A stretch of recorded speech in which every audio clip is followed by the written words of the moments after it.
Good evening, I'm Sir Teleto, and today I'm bringing you He Keeps Me Here by Whitley O'Brien. This one is relatively short, however it still packs a punch. As usual, grab a spare shovel and let's start digging for a good time. He won't let me leave. I've been here in this house for so long, a year at least. I hardly remember what it's like to talk to someone who isn't him. Sometimes, when the phone rings, I try to reach it first, not in an attempt to escape, just to hear another person's voice. He always beats me to it though. Believe me, I have attempted to wait until he's sleeping and leave. I'm not bound or locked in some dirty room, chained to the floor. I am free to roam the house as I please.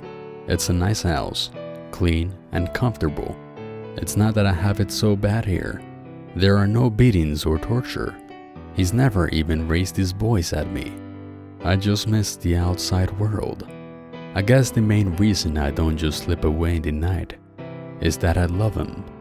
I don't want him to get himself into any trouble. He is my dad after all. He wasn't always this way. For the first 15 years of my life, he was my hero. I was most definitely a daddy's girl. I guess you could say I was a little spoiled. I can remember how he was always the happiest person I knew. He could make me and Mom laugh even when we were trying our best to be mad. He was strong and athletic. Just thinking of the man he was makes me smile. It also makes me sad. He's a shell of that man now, sad and withdrawn. He doesn't see friends or family anymore, rarely leaves the house, except to go to work. Even that has become sporadic. I can hear him moving about upstairs. Before, he would have been up hours ago. He was always an early bird. He likes to watch the sunrise. Now, I can't even imagine how he makes it to work on time. He calls in a lot, and I worry it's only a matter of time before he gets fired. His many years with the company and previously good record can only save him for so long. They can only pity him for his loss for so many months before the good of the company will win out. He walks down the stairs slowly, still in his bathrobe, unshaven. The gray in his hair makes me sad. That wasn't there before. The lines around his eyes and mouth weren't either. "Hey Dad," I say softly, "aren't you going to be late for work?" He looks up at me, then quickly looks down at his hands, appearing to concentrate all of his attention on the coffee he is making. "Dad, you can't keep up like this," I try again. "Mom wouldn't want to see you like this." He still doesn't speak, but a single tear leaks from his eye and rolls down his cheek. With a sigh, I walk past him, patting him on the back. I go up to my room, the same room I had since I was born, and flop down on my bed. Sometimes I wish I could cry, but for some reason I haven't been able to. I'm stuck in this deep melancholy, without even tears to bring relief. I don't feel any emotion strongly anymore. I miss feeling happy. I don't think either of us has been happy since the day Mom died. It was a rainy day, and she needed to go to the store for a few things. Dad kissed her as she walked out the door, as always, told her that he loved her. That was the last time he saw her. Dad started to worry when an hour passed, and then two. He tried to believe that she had met up with a friend and gone for coffee or something, but he knew she wouldn't do that without calling, and she would never ignore his phone calls. The knock came just as he was getting ready to look for her. He opened the door to a policeman in a soggy uniform. He said he was so sorry, but she was gone. A dump truck had lost its brakes and plowed into her car, crushing it like a tin can. She had held out for an hour, they said, but she was hurt too badly. Her purse had been thrown in the wreck, and no one got around to looking for it until the more important job of saving her life had been declared a failure. The funeral was a blur. All of the well-meaning condolences fell on deaf ears. Sometimes sadness is too complete and all-consuming to even imagine a time when you didn't feel this way, or a time when you might not again. My mom was the love of my father's life. She was the sun and the moon to him. He was only completely happy when he was with her, and like half a man without her.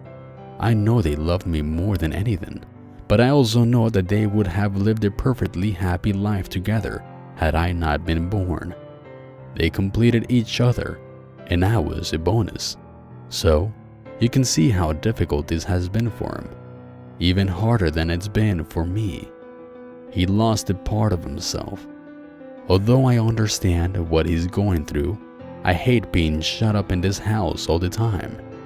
I miss my family and friends, the sun and the rain, but as I said, he keeps me here. I can't leave him. I try to talk to him and make him smile. I know he barely even hears me, but I hope that on some level, I'm getting through him. He talks to me a lot about good times and tells me how much he loves me. He talks to Mom more though. I wish that she could answer him. I'm not enough. It's past 9, and I haven't heard him leave for work, so I go to check on him. Maybe I'll give him a pep talk for the day. The light is shining from the crack onto the bathroom door. A sudden feeling of dread settles in the pit of my stomach. I creep up to the door and let out a breath I haven't even known I've been holding when I heard his voice.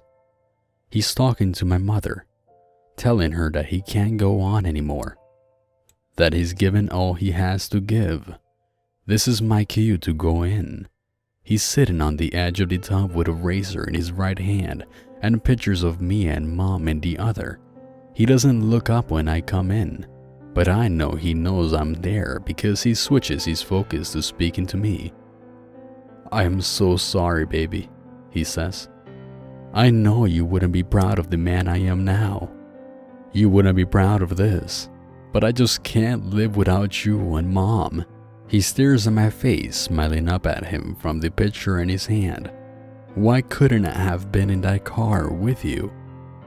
I put my arm around his shoulders and tell him that I'm right here and I love him, that he can move on, and me and Mom won't be mad, that we're glad he wasn't in the car with us.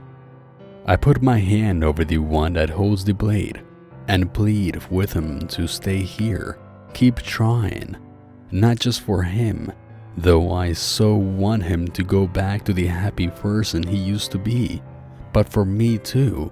I want to move on to whatever comes next, to wherever my mom is. He presses the blade to his wrist, and I think this will be the last time that he finishes it. This will be the time that I don't get through that tiny part of his brain that perceives that I'm still with him, the part that keeps him alive. Finally, he drops the blade and buries his face in his hands. I breathe a sigh of relief and stand to go, bending to kiss the top of his head. I know it's over, this time. Standing at my window, watching the raindrops beat on the window, I long to feel them on my face, to feel the wind whip my hair about and smell the wet earth. I wonder if I ever will again.